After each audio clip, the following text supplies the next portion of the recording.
السلام علیکم پیارے بھائیوں اور بہنوں، آج کی اس ویڈیو میں ہم آپ لوگوں کو بتانے والے ہیں کہ حضرت آدم علیہ السلام کی وفات یعنی موت کا واقعہ حضرت آدم علیہ السلام سے پہلے دنیا میں کیا تھا۔ یہ وہ سوال ہیں جو ہم سب کے ذہن میں آتے ہیں کہ کائنات میں انسانوں کے بسنے سے پہلے آخر کیا تھا۔ ایک صحابی نے حضور صلی اللہ علیہ وسلم سے سوال کیا کہ اے اللہ کے رسول صلی اللہ علیہ وسلم، زمین اور آسمان کو پیدا کرنے سے پہلے ہمارا پروردگار کہاں تھا؟ آپ صلی اللہ علیہ وسلم نے فرمایا کہ تب اللہ کے سوا اور کچھ نہیں تھا، پھر اس نے پانی پر اپنا عرش بنایا جیسے یہ اس کائنات کی شروعات تھی۔ پھر اللہ نے قلم کو پیدا کیا اور اس کو حکم دیا کہ لکھ، اور قلم نے اللہ تعالیٰ کے حکم اور اس کے علم سے قیامت تک ہونے والا سب کچھ لوح محفوظ میں لکھ دیا۔ اس کے بعد آسمان اور زمین کی 6 دن میں تخلیق کی گئی یعنی پیدا کی گئی۔ یمن سے آئے ہوئے ایک راجدوت نے حضور صلی اللہ تعالیٰ علیہ وسلم سے کہا کہ ہم آپ سے دین کی سمجھ اور قلم کی شروعات جاننے کے لیے آئے ہیں، تو آپ صلی اللہ تعالیٰ علیہ وسلم نے فرمایا، جس کا مطلب یہ ہے کہ سب سے پہلے صرف اللہ تھا، اس کا عرش پانی پر تھا، پھر اس نے قلم پیدا کیا اور اس قلم نے لوح محفوظ پر قیامت تک ہونے والے تمام واقعات لکھ دیے۔ پھر آسمان اور زمین کو پیدا کیا گیا۔ اس کی جو ترتیب یعنی طریقہ ہمیں روایت سے پتہ چلتی ہے وہ کچھ یوں ہے کہ اللہ تعالیٰ نے ہفتے کے دن مٹی یعنی زمین کو پیدا کیا۔ جب اللہ نے زمین بنائی تو وہ کانپنے لگی۔ پھر اللہ نے اتوار کو اس میں پہاڑ بنایا، زمین کو سہارا دینے کے لیے، ایسے جیسے اس میں کیل ٹھوک دیے ہوں۔ اس سے زمین ٹھہر گئی۔ پیر کے دن اس میں درخت اگائے۔ منگل کے دن تکلیف، مصیبتیں، جراثیم یعنی کیٹاڑو اور بیماریاں بنائی گئیں۔ بدھ کے دن نور کو پیدا فرمایا۔ جمعرات کو زمین میں چوپائے یعنی 4 پیروں والے جانور بنائے گئے اور انہیں زمین پر پھیلا دیا، اور پھر جمعے کے دن کی آخری گھڑیوں میں یعنی عصر کے بعد آدم علیہ السلام کو پیدا فرمایا۔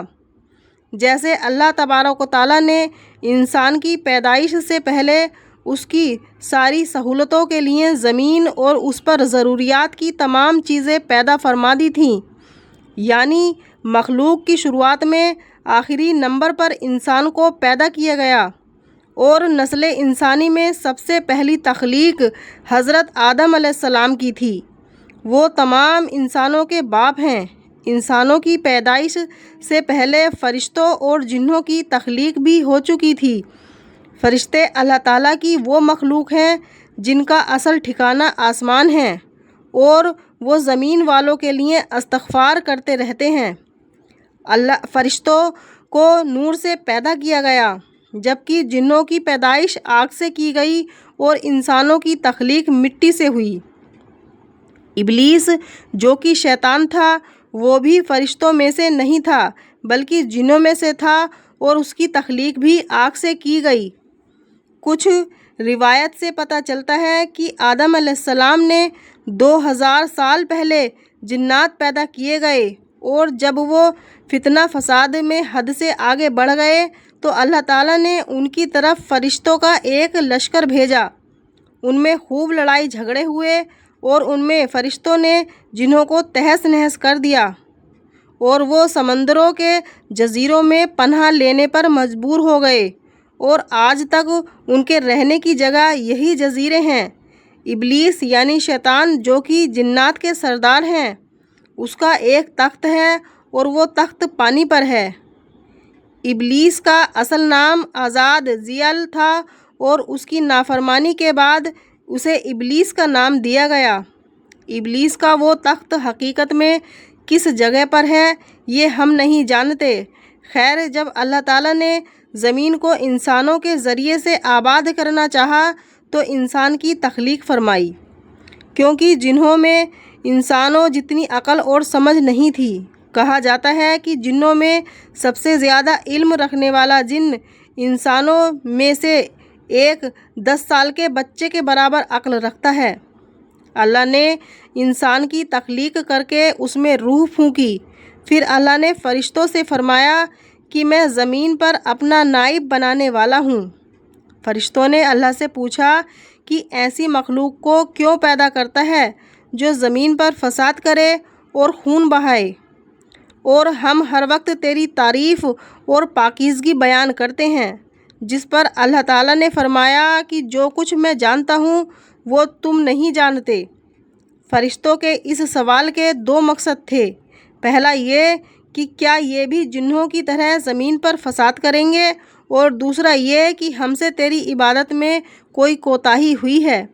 بہرحال جب اللہ تعالیٰ حضرت آدم علیہ السلام کو پیدا کیا تو زمین سے مٹی لانے کا حکم دیا۔ پھر اللہ کے پاس اس کے حکم کے مطابق مٹی لائی گئی۔ وہ مٹی اللہ تعالیٰ نے پوری زمین سے اٹھوائی تھی۔ یہی وجہ تھی حضرت آدم علیہ السلام کی اولاد زمین کے رنگ کے مطابق ہی ظاہر ہوئی، کچھ لال، کچھ سفید، کچھ کالے اور کچھ اس کے بیچ۔ اس مٹی کو پانی میں بھگویا گیا تو یہ 3 بن گئی۔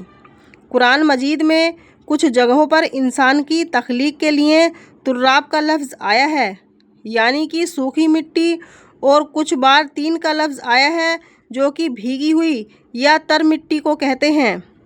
جب پانی کو مٹی سے بھگویا گیا تو وہ لیسدار ہونا شروع ہو گئی۔ پھر اللہ تعالیٰ نے خود اپنے دست مبارک سے اس مٹی سے انسان کا ڈھانچہ تیار کیا۔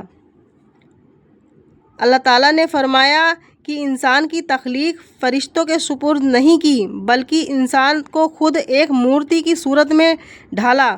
اس کے بعد ایک خاص وقت تک اس کو چھوڑے رکھا، یہاں تک کہ وہ گیلی مٹی سوکھ گئی اور اس کا رنگ کالا ہو گیا اور اس میں سے بدبو آنے لگی۔ پھر وہ سوکھ کر کے کھنکھناتی مٹی بن گئی اور آخر میں آگ پر پکی ہوئی مٹی کی صورت اختیار کر لی، یعنی آگ میں پکی ہوئی مٹی جیسی بن گئی، جسے قرآن پاک میں فخار کہا گیا ہے۔ اس مٹی کے لیے اور بھی کچھ الفاظ قرآن مجید میں ملتے ہیں، جیسے ہمایون یعنی کالی مٹی، مسنون یعنی بدبودار مٹی، سلسال یعنی کھنا کر بولنے والی مٹی۔ تخلیق آدم کا ایک کرشمہ ہے۔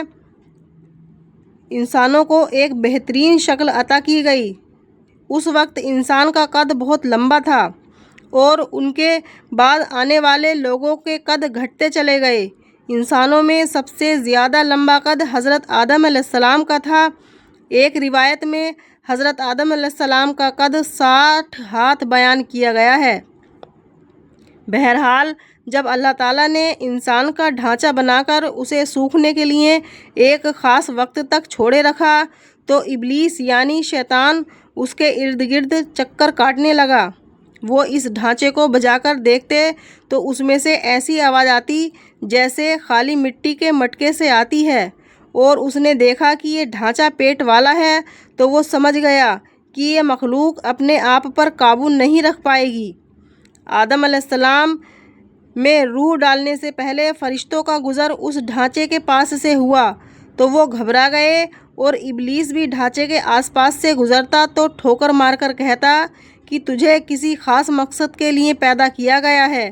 یہ کہہ کر وہ اس کے منہ کے راستے اس میں داخل ہو جاتا اور کمر کے راستے باہر آ جاتا۔ پھر اس نے فرشتوں سے کہا کہ اس میں گھبرانے کی کوئی ضرورت نہیں ہے، اگر مجھے اس پر حاوی کیا گیا تو میں اسے خطرے میں ڈال دوں گا، اور اگر مجھے اس پر حاوی کیا گیا تو میں یقیناً اس کی نافرمانی کروں گا۔ یعنی ابھی حضرت آدم علیہ السلام میں اللہ تعالیٰ نے روح بھی نہیں پھونکی تھی، تب سے ابلیس کی انسان سے عداوت اور دشمنی صاف طور پر دکھ رہی تھی۔ پھر اللہ تعالیٰ نے حضرت آدم علیہ السلام میں اپنی روح پھونکی۔ جیسے ہی روح اس بنائے ہوئے ڈھانچے میں سر کی طرف سے ڈالی گئی تو حضرت آدم علیہ السلام کو چھینک آ گئی۔ حضرت آدم علیہ السلام نے کہا کہ الحمدللہ کہیے۔ اس کے انہوں نے کہہ دیا۔ اللہ تعالیٰ کی اس تعریف کے جواب میں اللہ تعالیٰ نے فرمایا کہ تجھ پر تیرا رب رحم فرمائے۔ جب روح ان کی آنکھوں میں داخل ہوئی تو ان کی آنکھوں نے جنت کے پھلوں کو دیکھا تو غور فکر کرنے لگے۔ پھر روح پیٹ میں داخل ہوئی تو کھانے کی ضرورت محسوس ہوئی، یعنی روح ابھی ٹانگوں تک نہیں پہنچی تھی اور کھانے کی خواہش محسوس ہونے لگی۔ جب حضرت آدم علیہ السلام میں روح پھونک دی گئی تو اللہ تعالیٰ نے ان کی پشت یعنی پیٹھ مبارک پر ہاتھ پھیرا، جس سے قیامت تک آنے والے تمام انسان باہر آ گئے۔ حضرت آدم علیہ السلام کی تمام اولاد ان کے سامنے ظاہر ہو گئی۔ یہ بات قرآن اور احادیث سے بھی ثابت ہے۔ پھر اللہ نے اولاد آدم سے انہی کے بارے میں اقرار لیا کہ کیا میں تمہارا رب نہیں؟ تو تمام انسانوں نے جواب دیا کہ ہم اقرار کرتے ہیں کہ تو ہی ہمارا رب ہے۔ اللہ تعالیٰ نے حضرت آدم علیہ السلام میں اپنی روح پھونک کر فرشتوں اور جنوں سے انسان کو سجدہ کرنے کا حکم دیا۔ ابلیس کے علاوہ سب نے حضرت آدم علیہ السلام کو سجدہ کیا۔ اللہ تعالیٰ نے ابلیس سے پوچھا کہ تجھے کس چیز نے سجدے سے روک دیا؟ تو اس نے جواب دیا کہ تو نے مجھے آگ سے پیدا کیا ہے اور اسے مٹی سے، جبکہ میں اس سے بہتر ہوں۔ اللہ تعالیٰ نے اس کی گھمنڈ پر اسے سزا دیتے ہوئے فرمایا، اس جنت سے اتر جا، تجھے کوئی حق نہیں کہ تو جنت میں رہ کر تکبر کرے۔ ابلیس نے جواب میں کہا، مجھے قیامت تک مہلت دے دیجئے، یعنی کہ اتنی لمبی عمر دے دیجئے کہ قیامت تک مجھے موت نہ آئے، جبکہ تمام انسانوں کو دوبارہ زندہ کیا جائے گا۔ اللہ تعالیٰ نے فرمایا کہ تجھے ایک فکس ٹائم تک مہلت دے دی گئی۔ پھر ابلیس نے کہا کہ میں قسم کھاتا ہوں کہ میں انسانوں کی گمراہی کے لیے تیرے سیدھے راستے پر بیٹھ جاؤں گا۔ پھر میں ان کے آگے سے، پیچھے سے، دائیں سے اور بائیں سے ان کے پاس آؤں گا اور تو انہیں شکر گزار ہرگز نہ پائے گا، سوائے ان کے جو تیرے سچے بندے ہوں گے، اور وہ میرے بہکاوے میں نہیں آئیں گے۔ اللہ نے اسے ذلیل و خوار کر کے وہاں سے نکال دیا اور فرمایا کہ ان میں سے جو شخص بھی تیرا حکم مانے گا، میں ایسے تمام لوگوں سے جہنم کو بھر دوں گا اور میرے بندوں پر تیرا کوئی ادھیکار نہیں ہوگا۔ اس طرح یہ صاف ہوا کہ سب سے پہلا گناہ تکبر تھا۔ اس لیے علماء اکرام کے مطابق تمام گناہوں کی جڑ تکبر یعنی گھمنڈ ہے۔ اللہ نے حضرت آدم علیہ السلام کو جاہل نہیں بلکہ علم والا پیدا کیا تھا۔ جب اللہ تعالیٰ نے حضرت آدم علیہ السلام میں پوری روح ڈال دی تو وہ اپنے پیروں پر کھڑے ہو گئے۔ تو اللہ نے انہیں حکم دیا کہ جاؤ فرشتوں کی جماعت کو السلام علیکم کہو۔ حضرت آدم علیہ السلام کے سلام کے جواب میں انہوں نے وعلیکم السلام رحمۃ اللہ کہا۔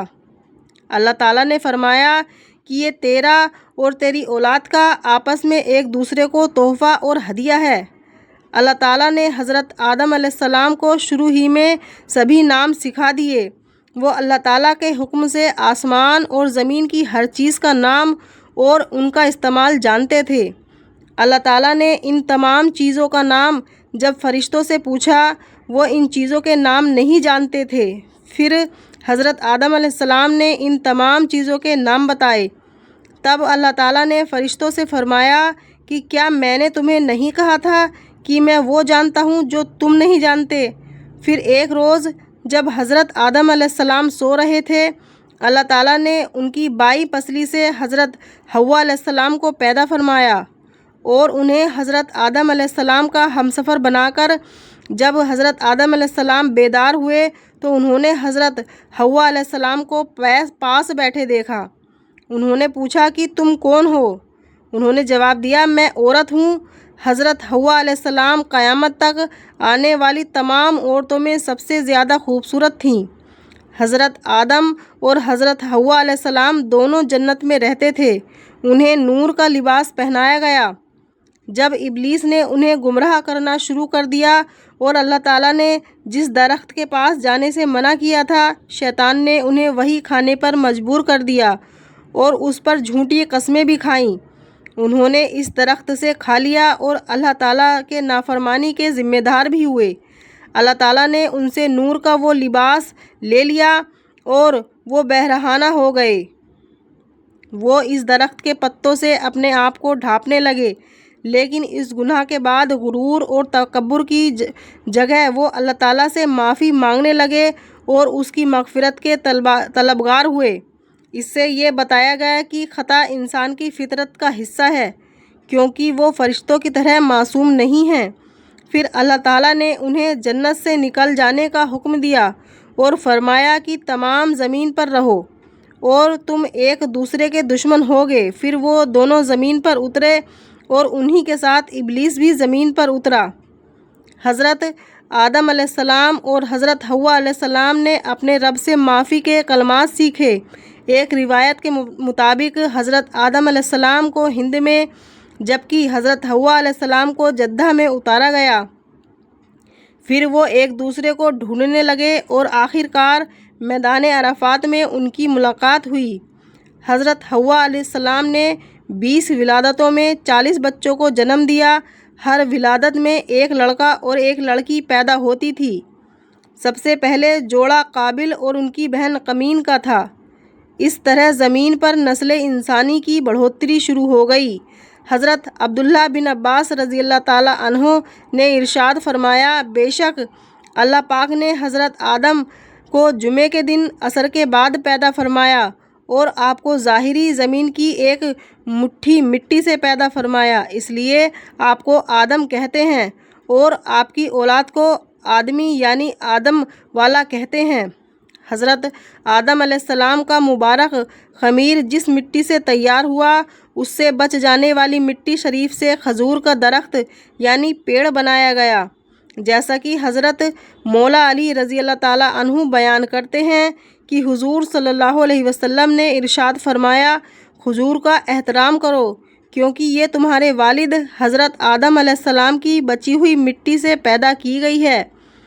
اللہ پاک نے حضرت آدم علیہ السلام کو بغیر ماں باپ کے مٹی سے پیدا فرمایا۔ اللہ پاک نے حضرت آدم علیہ السلام سے حضرت بیوی حوا کو پیدا فرمایا۔ حضرت آدم علیہ السلام نے ان کی طرف دست محبت بڑھانے کا ارادہ کیا تو فرشتوں نے عرض کیا، اے آدم ٹھہر جا، پہلے ان کا مہر ادا کر۔ جب اللہ سلام نے فرمایا کہ ان کا مہر کیا ہے، فرشتوں نے عرض کیا کہ ان کا مہر یہ ہے کہ آپ ہمارے سردار محمد مصطفیٰ صلی اللہ علیہ وسلم پر 3 یا 10 مرتبہ درود پاک پڑھیں۔ چنانچہ آپ صلی اللہ تعالیٰ علیہ وسلم کے لیے درود پاک پڑھا اور فرشتوں کی گواہی سے آپ کی حضرت بیوی حوا علیہ السلام سے نکاح ہو گیا۔ اس سے معلوم ہوا کہ نبی پاک صلی اللہ علیہ وسلم پر موجود چیز کے لیے وسیلہ ہے، یہاں تک کہ اپنے والد حضرت آدم علیہ السلام کا بھی وسیلہ ہے۔ حضرت آدم علیہ السلام نے 960 برس کی زندگی پائی، جبکہ آدم علیہ السلام کی زندگی 1000 سال کی تھی، کیونکہ جب حضرت آدم علیہ السلام جنت میں تھے تو اللہ تعالیٰ نے حضرت آدم کو ان کی تمام اولاد جن جن کو نبوت ملنی تھی، ان کی شخصیت، ان کی عمر آدم علیہ السلام کے سامنے ظاہر کر دی تھی۔ آپ نے جب حضرت داؤد علیہ السلام کی عمر کو 60 سال دیکھا تو اللہ سے کہنے لگے، اے اللہ پاک میری عمر کے 40 سال میرے پوتے داؤد کو دے دو۔ تو یوں آپ کی دعا قبول ہو گئی۔ اللہ نے آدم علیہ السلام کو 2 بیٹے عطا کیے، حابل اور قابل، لیکن شیطان کے وسوسوں کی وجہ سے جب قابل کے ہاتھوں حابل قتل ہوئے تو حضرت آدم علیہ السلام اندر سے ٹوٹ گئے اور بار بار اللہ کے دربار میں دعا مانگنے لگے۔ ایک دن حضرت جبرائیل علیہ السلام آدم علیہ السلام کے پاس آئے اور فرمایا، اے آدم علیہ السلام تمہیں ایسا بیٹا دینے والے ہیں جس کے نسب سے انبیاء اور اولیاء زمین تک پہنچیں گے، ان کا نام شیس رکھنا۔ شیس کا مطلب ہے کہ اللہ تعالیٰ کا عطا کیا ہوا تحفہ۔ اور یوں اللہ تعالیٰ نے آدم کی نسل کو زمین پر بھیجا۔ جب حضرت آدم علیہ السلام کا آخری وقت آیا تو آپ نے اپنے بیٹوں سے کہا کہ میرا دل کرتا ہے کہ میں جنت کا پھل کھاؤں۔ آپ کے بیٹے زمین پر جنت کے پھل ڈھونڈنے لگے۔ اچانک سے ان کو فرشتے ملے اور کہنے لگے، اے بنی آدم کہاں جا رہے ہو؟ انہوں نے کہا، ہم اپنے بابا کے لیے جنت کا پھل ڈھونڈنے جا رہے ہیں۔ ان فرشتوں نے کہا، جاؤ تمہارے بابا چند دنوں کے مہمان ہیں۔ تمام بیٹے دوڑتے ہوئے آپ کے پاس پہنچے۔ آپ بستر بیماری پر اللہ کا ذکر فرما رہے تھے، بس اتنے میں موت کا فرشتہ آن پہنچا۔ جیسے ہی حضرت حوا علیہ السلام نے موت کا فرشتہ دیکھا تو حضرت آدم علیہ السلام سے لپٹ گئیں۔ حضرت آدم علیہ السلام نے فرمایا، اے حوا، مجھ سے دور ہٹ جائیں، ایک مرتبہ پہلے بھی آپ کی وجہ سے جنت سے نکالا گیا ہوں، آج اللہ اور اس کے فرشتوں کے بیچ آڑ نہ بنو۔ پھر آپ ان فرشتوں سے کہنے لگے، اے فرشتہ موت، کیا بھول تو نہیں ہو گئی کہ میں نے اللہ سے سنا تھا کہ میری عمر 1000 سال کی ہے، ابھی تو مجھے 960 برس ہوئے ہیں۔ ملک الموت نے کہا، اے اللہ کے نبی، آپ نے خود ہی فرمایا تھا کہ آپ کی عمر کے 40 برس آپ کے پوتے حضرت داؤد علیہ السلام کو دے دیے جائیں۔ بس حضرت آدم علیہ السلام کی روح قبض کی گئی، آپ کو غسل فرشتوں نے دیا اور جنت کی خوشبو آپ کی جسم مبارک کو لگائی گئی۔ پھر آپ کی نماز جنازہ فرشتوں نے حضرت جبرائیل علیہ السلام کے پیچھے ادا کی۔ زمین کھود کر آپ کی تدفین ہوئی اور تمام انسانوں کے نزدیک اللہ کا یہ حکم نافذ ہوا کہ جب بھی کسی کا انتقال ہو اس کے جسم کو ایسے ہی تدفین کرنا۔ آج بھی ان فرشتوں کی سنت پر ایمان والے عمل کرنے والے اپنے بزرگوں کی تدفین کرتے ہیں۔ آپ کی قبر مبارک کی جگہ کو لے کر بہت سے الگ الگ رائے ہیں، کچھ کے نزدیک آپ کی جائے تدفین سری لنکا کے، کچھ کے نزدیک جبل ابیقیس اور کچھ کے نزدیک عراق۔ کچھ روایتوں میں یہ بھی ہے جب حضرت آدم علیہ السلام کی روح قبض کرنے کے لیے فرشتہ پہنچا تو آپ کے بیٹے جس کو آپ نے اپنا جانشین بنایا تھا حضرت شیس علیہ السلام سے کہنے لگے، اے میرے جانشین، میں نے اللہ سے سنا تھا بہت ہی جلد اس زمین پر ایک طوفان آئے گا، اگر تم اس وقت تک موجود رہو تو میرے جسم کو اس کشتی میں سوار کرنا جو نجات کا وسیلہ ہے، اگر تم اس وقت تک زندہ نہ رہو تو آپ اپنی اولاد کو وصیت کرنا کہ میرے جسم کو کشتی نوح میں سوار کریں۔ تاریخ میں لکھا ہے کہ جب طوفان نوح آیا تو حضرت نوح علیہ السلام نے اپنی کشتی میں حضرت آدم علیہ السلام اور حضرت حوا کے جسم مبارک کو سوار کیا اور بیت المقدس یا عراق میں اس جگہ دفن کی جہاں انہوں نے اپنی قبر بنائی۔ اللہ تعالیٰ سے دعا ہے کہ وہ ہمیں تمام برائیوں سے دور فرما کر نیک عمل کرنے کی توفیق عطا فرمائے اور ہمیں نبی پاک صلی اللہ تعالیٰ علیہ وسلم اور ان کی آل پاک سے سچی اور پکی محبت کرنے کی توفیق عطا فرمائے، آمین۔